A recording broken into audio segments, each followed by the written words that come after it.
We're now joined by News Central's correspondent in Zimbabwe, Lallah Nmngwenya. Hi, good evening, Lallah. How are you this evening?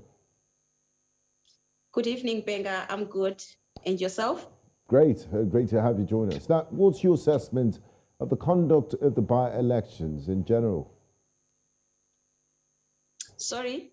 What's your assessment of the just concluded parliamentary by-elections in Zimbabwe?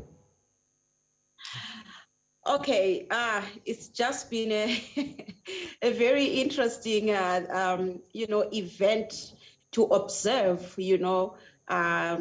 first of all, starting from the run up to elections, and the excitement that was there, the crowds that were following campaign trails, and then the low turnout of voters.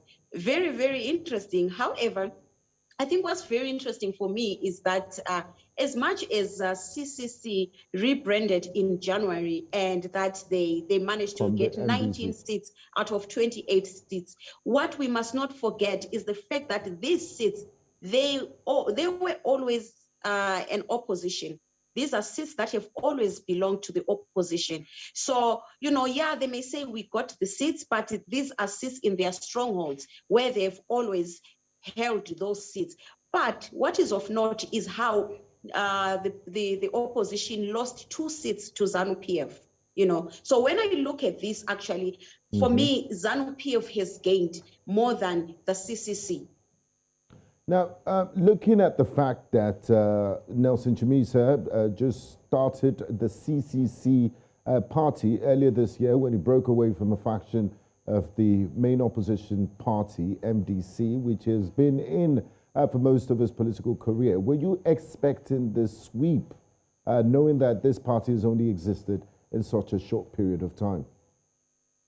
Okay, like I said earlier, I obviously, definitely, I expected Nelson Chamisa to win these seats. Like I said earlier, the people that were recalled were people that follow Chamisa, that have always been, under Chamisa, under the MDC Alliance umbrella, but they were loyals of Chamisa. People voted them because they were, Chamisa chete chete, like their mantra in 2018. So you'd obviously expect that since these people were, those areas were their strongholds, they were going to be voted back. But I'll tell you one thing that surprised me was that the opposition lost 2 constituencies that had belonged to the opposition. And though they lost those, obviously, to ZANU-PF. That is one constituency in Harare, Epworth, and another one called Mutasa South. So for me, it's actually a loss to the opposition.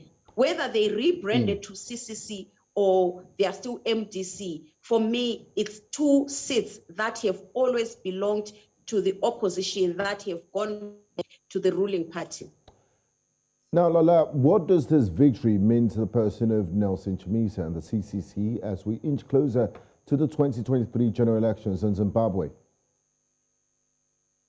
Okay, we may say the victory, it's a new party, they just ran it, they're only 2 months old, they got 19 seats. Oh yeah, bravo, amazing. I mean, congratulations to them. But I think maybe for them means confidence, but they must not forget that those 2 seats that have always belonged to the opposition. So yeah, this should be a wake-up call that fine, you gained 19 seats as a new party in parliament, right? Which is amazing. I mean, yeah, it's good. Yeah. It's a job well done. But I'm sure right now their eyes have been opened. They have to know that there is a chance of them losing more seats in 2023 if they do not step up their game and they change whatever strategy they might be having, or just to improve on the strategies that they are having right now at the moment. Thank you very much, Lallah Nmngwenya. Always a pleasure talking to you. And of course, we'll keep our eyes open and our focus on Zimbabwe as we monitor political development in your country. Thank you very much for joining us as always. Pleasure.